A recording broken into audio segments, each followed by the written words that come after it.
Aujourd'hui, je me rends en région parisienne retrouver un invité que j'avais vraiment hâte de revoir. On s'est rencontrés lors d'un événement à Rennes, les rencontres de la maintenance, et très vite, j'ai senti qu'on tenait quelqu'un avec une vraie histoire industrielle à partager. Ce qui m'a marqué chez lui, c'est sa manière d'aborder la technologie. Non pas comme une baguette magique, mais comme un allié du quotidien, un allié de performance. Alors oui, c'était une évidence. Il devait passer derrière ce micro. Je suis ravie d'accueillir aujourd'hui Loïc Jousset, qui est le directeur technique France de chez Mondelez. Alors si le nom Mondelez ne vous parle pas immédiatement, leurs marques, quant à elles, je suis certaine, ne vous sont pas inconnues. Tous les gourmands reconnaîtront derrière les marques Milka, Toblerone, Belvita, Prince, Lu et j'en passe tellement. Mondelez, c'est un des leaders mondiaux du snacking. On a tous quelque part, chez nous, un petit morceau de leur univers, que ce soit pour le petit déjeuner, le goûter ou bien la pause de réconfort. Bref, je n'en dis pas plus et je vous laisse découvrir cet échange aussi riche que passionnant avec Loïc.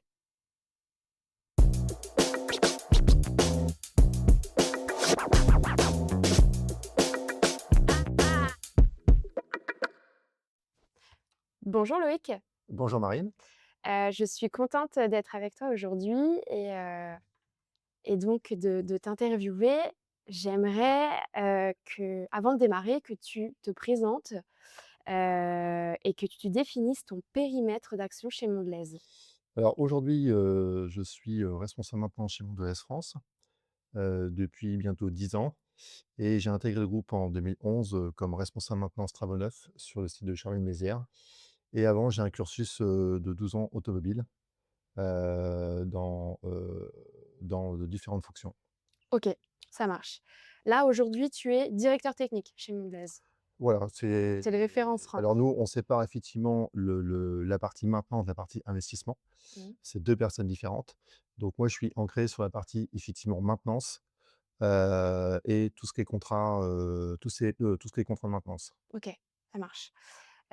Question un peu plus perso, tu viens d'où? Tu viens de quel milieu? C'est quoi t c'est qu'est-ce qui t'a, drivé plus jeune? Alors moi, j'ai un parcours assez spécifique, puisqu'effectivement, j'ai pas eu la chance d'avoir des parents pour me payer des études. OK. Donc j'ai fait tout mon cursus, en apprentissage et ce qui m'a permis de payer mes études avec des fonctions, en commençant par électrotechnicien, automaticien, roboticien, adjoint responsable maintenance, donc dans des unités automobiles, de plus de 1000 personnes Mmh. et ensuite, en 2010, j'ai décidé de quitter l'automobile pour découvrir, le monde de l'agroalimentaire. D'accord, OK. Qu'est-ce qui t'a poussé, de changer de l'automobile à l'agroalimentaire? Alors l'automobile est un secteur, est une très belle école de Ouais. l'exigence, de la méthode, de la rigueur, de la réactivité. Mais effectivement, après 12 ans, on a envie de voir, autre chose. Autre chose? OK. Voilà, de découvrir de nouveaux challenges et De d'explorer zone. des univers. OK. Si on devait comparer le secteur agroalimentaire, et du coup le secteur, automobile, sur le plan, de la transformation digitale, comment tu les placerais? Alors aujourd'hui, l'agroalimentaire est en retard par rapport à l'automobile pour une simple et bonne raison, c'est une question de compétitivité Mmh. et de productivité et de marge. Aujourd'hui, l'agroalimentaire est de plus en plus contraint par les marges et donc par la productivité et donc c'est des sujets nouveaux, d'une dizaine d'années. Donc effectivement, si on compare l'automobile et l'agroalimentaire, il y a à peu près 15 ans de décalage. Par contre, l'agroalimentaire, grâce à des moyens financiers, et aussi grâce aux gens qui viennent d'autres secteurs d'activité, vont rattraper ce retard de manière, exponentielle, très OK. rapidement. Donc je ne suis pas inquiet pour que dans les 5 à 10 prochaines années, on soit pratiquement des standards automobiles. OK, ça marche. Hem, Où en est donc là, on a parlé de transformation digitale. Je sais que vous avez, implanté là chez Noglaise un plan prédictif dont tu as été, un des pilotes sur le projet. Quand on parle de prédictif, finalement, on parle de quoi? Alors aujourd'hui, en fait, en général, la culture en maintenance est axée sur le correctif, Ouais. d'accord? et moi, l'automobile m'a enseigné que le vrai rôle d'un responsable maintenance et d'une usine, c'est d'être des experts en fiabilité. Mmh. Fiabilité veut dire le zéro arrêt. La question est comment j'anticipe ces arrêts. Donc il y a différentes méthodes. Il y a l'auto-maintenance en production, Mmh. il y a le préventif, mais il y a surtout le prédictif. Car le prédictif est et restera la maintenance la moins chère et la moins coûteuse et permet de détecter 4, 5, 6 semaines avant les premiers problèmes. Et parfois, un petit problème est un petit coup Mmh. et un gros problème est un grand coup. Donc aujourd'hui, il est clair que le prédictif est et sera, la base de nos maintenances dans le futur des gros équipements. Est-ce que, j'ai raison en disant que, on ferait passer de la maintenance d'un centre de coût parce que finalement c'est un peu comme ça qu'on voit ces services-là en discutant avec d'autres personnes des services maintenance. Donc de faire passer le service maintenance d'un centre de coût à un centre de profit grâce au prédictif. Alors je vous dirais qu'aujourd'hui avec les méthodes d'amorçage continu, Mmh. bon chez nous c'est IL6S, la culture de l'amorçage continu. Effectivement, la maintenance est de plus en plus intégrée dans le processus de performance d'une usine. OK. Par exemple, on va mettre en place le fameux trio responsable production, ingénieur IL6S et technicien de maintenance Mmh. pour justement, faire en sorte que les maintenances soient intégrées dans le mode de performance et non plus dans un mode, de réactivité et de correctif. OK. Donc oui, la maintenance est un enjeu majeur des usines, dans la performance des usines. Mais effectivement, la culture du zéro arrêt, heu, doit s'inscrire et évoluer dans le temps qui passe. OK. Justement cette culture-là, culture du changement, on sait que ça s'accompagne et selon toi, quels pourraient être les freins à l'adoption des nouvelles technologies? Alors aujourd'hui, la première barrière, c'est les changements de culture en maintenance, Mmh. la croyance au prédictif, OK. d'accord? Par Heu méconnaissance? Par quoi? par en fait, aujourd'hui, dire que le prédictif permet de ne plus entretenir certains moyens Mmh. et on attend que le capteur nous dise qu'il y a un écart. Pour des vieux et des personnes d'expérience de maintenance, on peut se dire: «J'y crois pas». Mmh. Ça, c'est le point 1. Ensuite, le point 2, les gens de maintenance qui font beaucoup de correctifs, ils auront peur pour leur métier. Ils ont peur du changement puisque forcément, si on supprime les arrêts, ça veut dire que le maintenancier curatif, il va falloir qu'il évolue dans son travail. Du coup, c'est fini d'aller réparer avec, globalement la clé à molette et Voilà, on ne ouais. bricole plus, Mmh. on est là pour qu'il y ait pas d'arrêt. Mmh.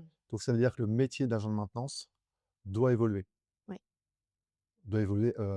impérativement. Mmh. Le deuxième frein, c'est la partie, ID, puisqu'avec la cybersécurité, on s'aperçoit que les usines sont de plus en plus, soumises à des actes malveillants de cybersécurité. Donc chez Mondelez, on a un niveau, de sécurité qui est assez importante Mmh. et forcément, il y a un tas de verrous à déverrouiller pour implémenter des solutions. Parce que les ondes Wi-Fi ou Bluetooth sont très contrôlées dans nos usines. Mmh mh. Et le troisième facteur de frein, c'est qu'aujourd'hui, il y a une adéquation entre, licence logicielle et matériel, Mmh. où les pérennités et les compatibilités sont difficiles. Donc c'est toujours difficile de mettre en place des solutions chères pour se dire au bout de 3, 4, 5, 6 ans, bah, faut tout jeter parce qu'on n'a plus le matériel, on n'a plus la partie logicielle Mmh. compatible. OK. Voilà et pour moi les 3 freins 3 majeurs, freins. au digital. OK. Et à contrario, les leviers, quels seraient les trois leviers, d'acceptation des nouvelles technologies?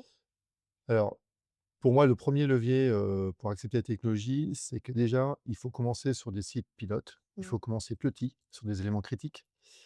Créer ses victoires. Mmh. Les victoires, il faut les communiquer, Partager. heu, puisque aujourd'hui, que ce soit les gens de production, les gens de maintenance, ce qu'ils veulent, c'est passer des journées paisibles, tranquilles, efficaces Mmh. et forcément, si on joue sur, diminuer les pannes, diminuer la réactivité, diminuer le stress, c'est un des enjeux. Le 2e enjeu, pour moi, pour changer les leviers, c'est, en changeant le travail des gens en maintenance ou en production, parce que ça peut très bien le collectif peut être très bien fait en production, pas besoin d'être agent de maintenance pour le faire. Ça vous permet de rentrer dans un mode de formation continue, de changement d'état d'esprit et de rendre le travail de maintenance de plus en plus attractif. Et le troisième levier est bien sûr un levier de diminution de coûts, Mmh. puisque la maintenance conditionnelle ou la maintenance systématique reste un coût pièce et un coût homme. Mmh. Et au global, le prédictif permet de ne réduire ou de plus faire certaines maintenances et d'attendre juste à temps l'intervention. OK, OK, OK, intéressant. Dans votre groupe, donc vous êtes, présents, mondialement. Sur les sites européens, est-ce que, les vos sites ont la même maturité sur, le digital? Alors Sur le aujourd'hui prédictif, plus précisément? on a une cinquantaine d'usines en Europe, Mmh. donc en chocolat, en cheese ou en biscuits. Aujourd'hui, la maturité vient surtout de l'expérience du responsable maintenance qui est en place. Si lui a vécu, l'aventure, et ensuite ça dépend aussi de la maturité, du préventif et de la culture préventive du site. OK. Donc aujourd'hui, la culture chez Mondelez est disparate. On a quelques usines, je dirais entre 5 et 8, qui déploient du prédictif depuis 4 à 5 ans, de manière digitale.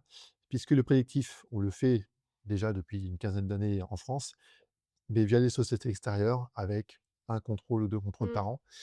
Et là, aujourd'hui, on va aller beaucoup plus loin chez Mondelez, où on voudrait que 100 des équipements potentiellement, monitorés par le prédictif soient Oui. mis en place Mmh. dans les prochaines années, sans forcément avoir de connaissances, mais avoir des sociétés qui nous aident, à analyser les courbes de manière automatique Mmh. et que nous, on ait des rondes techniques à faire Mmh. pour déplacer des capteurs. Donc c'est ça la vision, mais la culture, elle est naissante d'associer le prédictif digital à l'intelligence artificielle, Mmh. de manière automatisée. OK. Est-ce que tu penses que la maturité du responsable maintenance ou du directeur, technique, enfin là, en l'occurrence, c'est toi, donc ce serait plutôt responsable maintenance, et de son vécu, de sa sensibilité par rapport, au digital, ça peut influer, les usines à passer le cap? Oui, comme tout grand changement, soit ça vient d'un groupe et de méthodes, Mmh. soit ça vient par les individus. Mmh. Effectivement, dans le monde de la maintenance, l'individu reste la clé Mmh. des grands changements, Mmh. et aussi via des partenaires, puisque sans partenaire, l'innovation est plus compliquée. Mmh. Donc effectivement, l'individu reste central dans le monde de la maintenance et le monde de la technique. OK. OK, OK. Hem, c'est quoi les pays les plus avancés aujourd'hui, dans le prédictif chez vous? Alors je On vous se dirais situe où nous les Français? alors les Français, on est plutôt dans le top 5 OK. des sites des usines qui font du prédictif. Mmh. On va dire qu'il y a l'Espagne, l'Italie qui sont devant nous, heu, Ouais. par rapport, aux cultures du site. Mais la France, rattrape très vite son retard et j'ai bon espoir que d'ici 3 à 4 ans, on fera partie du top 2. OK. Je suis super étonnée que tu places l'Espagne et l'Italie avant nous. Alors peut-être que là, c'est vraiment centré dans l'agro. C'est vrai qu'on a plutôt tendance à entendre parler de l'Allemagne, des UK. On fait souvent référence, à ces pays en Alors termes de maturité, ils ont du prédictif en place, de manière, sporadique, OK. pas déployé. Mmh. Et en fait, pourquoi l'Espagne et l'Italie ont une culture un peu supérieure? C'est parce qu'en fait, les méthodes d'animation continue sont mis en place depuis plus de 8 à 10 ans, OK. de manière très formalisée. Mmh. Et forcément, le côté formalisation de la performance, le prédictif est l'un des outils les premiers qui arrivent dans cette D'accord. étape d'animation continue. D'accord, OK. Voilà pourquoi ils sont un petit peu en avance par rapport à nous. Mmh. Mais la France va très, très vite rattraper son retard. Je ne OK. suis pas inquiet. Qu'est-ce qu'on fait de bien, nous, ici, en France, sur, le plan prédictif? Alors nous, en France, on est parti d'un principe très simple, c'est que, il y a une dizaine d'années, 10-15 ans, on a commencé à mettre du prédictif avec des entreprises extérieures et depuis 3 ans, on est parti du principe qu'on allait tester les technologies. Donc on a testé 3 fournisseurs, Mmh. un fournisseur avec un capteur monoaxe, batterie non remplaçable, on a testé un accéléromètre Mmh. et on a testé aussi des capteurs triaxes, avec, la solution logicielle qui est uniquement en web page, donc pas de logiciel installé chez Mondelez, et on a testé sur 3 sites différents, qui nous a permis au bout de 3 ans de déterminer les avantages et inconvénients de chaque, solution. Donc avantage technique, avantage durabilité, avantage fiabilité et avantage bien sûr coût et payback, des investissements qu'on a fait. Aujourd'hui, on s'aperçoit que les capteurs à batterie non remplaçable d'une durée de vie en théorie de 5 ans, on s'aperçoit très vite que dès qu'on dépasse 50, 55 degrés de température ambiant, les batteries durent moins de 6 mois, 1 an. Donc le payback, il est pas bon et aujourd'hui, pour moi, il y a 2 technologies qui existent de capteurs. Il y a la technologie à seuil manuel ou semi-automatisé, Mmh. mais au global, si votre seuil, il est pas bon, ben, vous avez quand même la panne. Mmh. Donc je suis pas très fan de cette technologie. Ou vous avez les nouvelles technologies qui sont en fait des modèles avec l'intelligence artificielle, où l'intelligence artificielle est entraînée par tout le panel client qu'ils ont. Donc plus les pannes sont détectées, plus les solutions sont apportées, plus le modèle est entraîné, plus le modèle est fiable. Moi aujourd'hui, je considère que la maintenance prédictive, on ne doit pas avoir les connaissances en usine, on doit juste avoir la connaissance de comment je prends la mesure, comment j'apprends un équipement et comment je suis les actions correctives. Mais avoir la connaissance du prédictif, c'est pas l'enjeu d'avoir des experts en prédictif en usine. Mmh mh. OK. Est-ce que ces bonnes pratiques, ces quelques bonnes pratiques que tu es en train de d'évoquer, vous les partagez au sein du groupe entre vous sur, Intercites? Alors, aujourd'hui, nous, en France, on a un réseau maintenance qui est très fort, puisqu'on l'anime avec les achats toutes les 3 semaines. Mmh.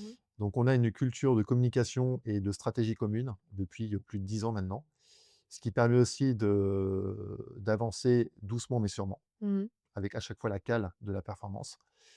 Et aujourd'hui, au niveau européen, on a partagé ce qu'on allait faire nous en France. Donc OK. on nous regarde et donc quand les succès vont s'accumuler, je ferai la publicité au niveau de l'Europe puisque si les choses sont bien pour la France, bien pour Mondelez, elles seront forcément bien pour tout le À monde. décupler, bien sûr. Mmh. OK. Voilà. Donc nous en France, on préfère partir du principe de on teste, Mmh. on fiabilise, Mmh.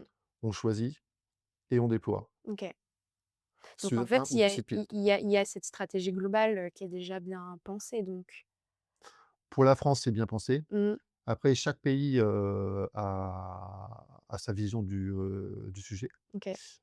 Puisqu'effectivement, nous, chez Mondelez, on a effectivement une équipe, automation européenne Mmh. qui permet en fait de rassembler toutes les bonnes pratiques en Europe, Mmh. de concevoir un guide de bonnes pratiques, OK. donc logiciel, hardware et comment on les implémente. Mmh. Et effectivement, la partie prédictive est une partie encore, un peu naissante. Donc, des pays comme le nôtre, eh ben, on est là aussi pour, apporter notre savoir-faire et faire en sorte qu'un jour le prédictif soit, Deviennent au centre de ce catalogue mmh. pour déploiement, européen ou mondial. OK, ça marche. Comment on accompagne des équipes, composées peut-être de personnes déjà présentes depuis un certain nombre d'années, «d'ancienne génération» entre guillemets? Je veux pas non plus, parler des jeunes versus les vieux, c'est pas ça. Mais, comment on accompagne une personne qui a déjà eu le temps de bien s'installer, de prendre des habitudes de maintenance? Comment on le convainc, de ces nouveaux outils? Alors c'est simple, pour ma part, la méthode est toujours la même. Mmh. On prend un ou 2 sites pilotes avec soit des gens qui ont un responsable maintenance ou un responsable méthode ou un responsable préventif qui a déjà vécu d'aventure dans le passé. OK. ou sur des sites où le préventif et la performance est déjà ancré en termes de culture, D'accord. d'accord? Donc en fait, moi je viens expliquer le préventif, pourquoi on le fait, Mmh. sur quelle période, la méthode et le chemin du déploiement. Parce que ce qui est important, c'est de ne pas effrayer les gens, mais c'est bien d'expliquer, où on part du point A pour arriver au point Z avec toutes les étapes. Et de les impliquer, j'imagine, dans Voilà, ce et chemin. en expliquant que, je serai toujours là pour accompagner cette étape Mmh. et dès qu'ils ont une question, ils me contactent. OK. Mais je pense que ce qui est important aujourd'hui, c'est de donner une vision de là où je pars, Mmh. là où je veux arriver, les étapes essentielles et après on accompagne. OK. Et dès qu'il y a un point dur, on est là pour lever ce point dur-là. OK, et on Donc explique et on communique sans cesse. donc le chemin, il va durer en général entre 2 et 3 ans, OK. d'accord? Pour justement ancrer, ce prédictif, dans une culture. Mmh. Mmh. Parce que derrière, quand vous faites du prédictif, 1 ou 2 ans plus tard, vous diminuez le préventif. Mmh. Tu as senti, parce que vous démarrez pas, hein, l'aventure du prédictif quand même, c'est pas tout récent chez vous. Est-ce que tu as, pu sentir une évolution justement au moment où tu as expliqué le chemin à suivre à tes équipes et à aujourd'hui où ils en sont dans cette acculturation, au niveau de l'outil? Tu as senti un petit peu les choses, Alors, on va parler de Granville, qui est notre premier site pilote, Ouais. puisque là, on démarre le deuxième site pilote, sur Charles-de-Mézières. Mmh. 2 autres sites vont suivre derrière. Donc aujourd'hui, sur Granville, moi, ce que je remarque, c'est que, j'ai plus de gros crash, OK. de grosses casses de réducteurs, des grosses casses de pétrin, on n'a plus ça. C'est-à-dire qu'on arrive aujourd'hui à devancer les problèmes. Donc forcément, les gens de la maintenance, ils ont comme mindset maintenant: «Ah, en fait, le collectif, c'est bien parce qu'on anticipe les choses. Donc au lieu d'avoir un arrêt subi, on a un arrêt planifié. Mmh. Donc c'est quand même plus fun à C'est plus maîtriser et safe, contrôler». ouais. Donc le changement de réactivité à proactivité, bah, ça forcément les gens de maintenance, quand tu Plus discutes avec fort. eux, ils disent: «Ah, c'est quand même chouette». Mmh mh. OK.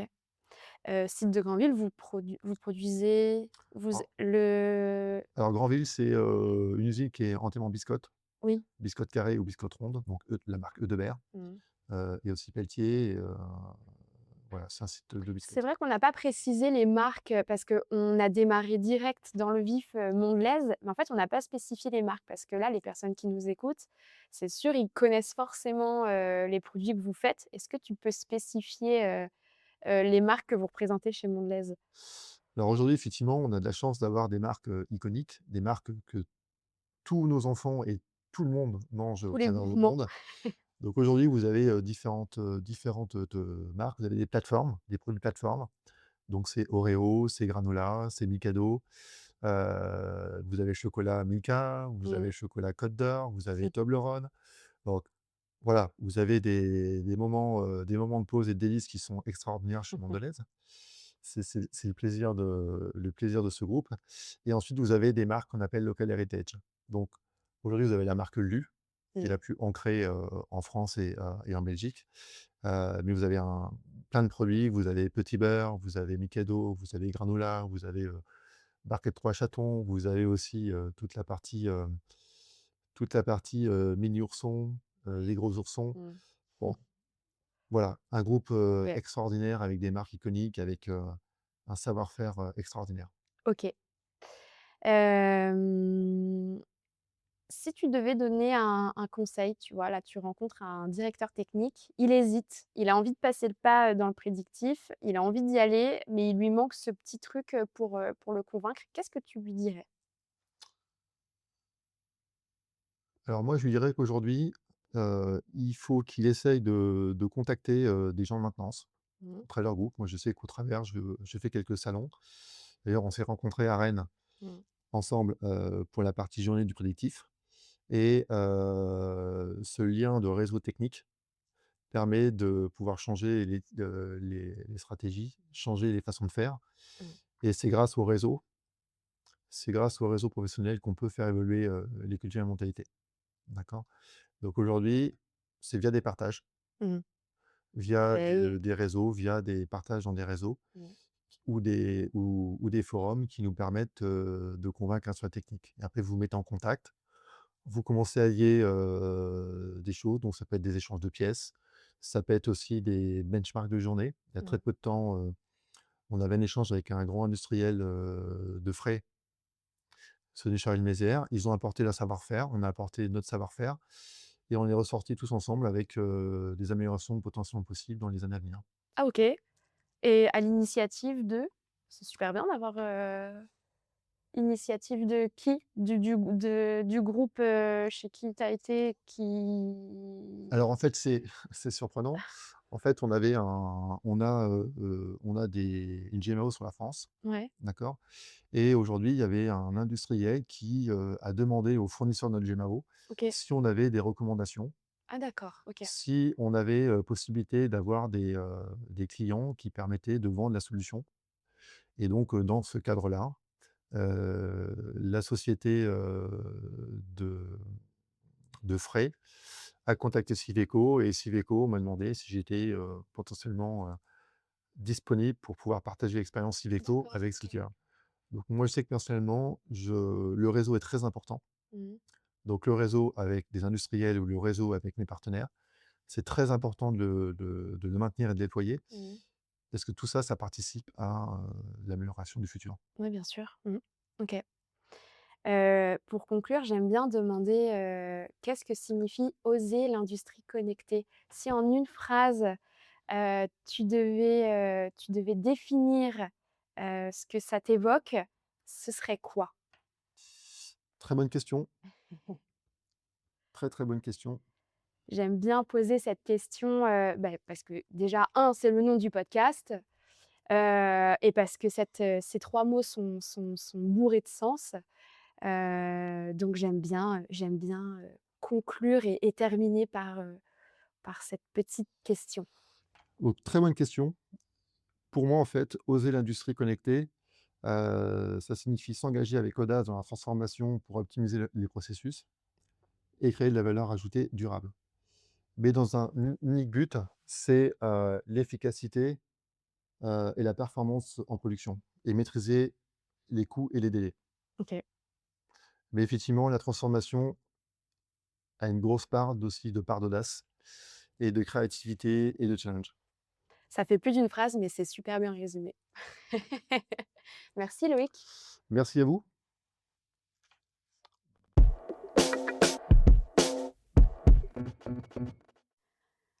Un immense merci à Loïc pour son temps, sa transparence et la qualité de son partage.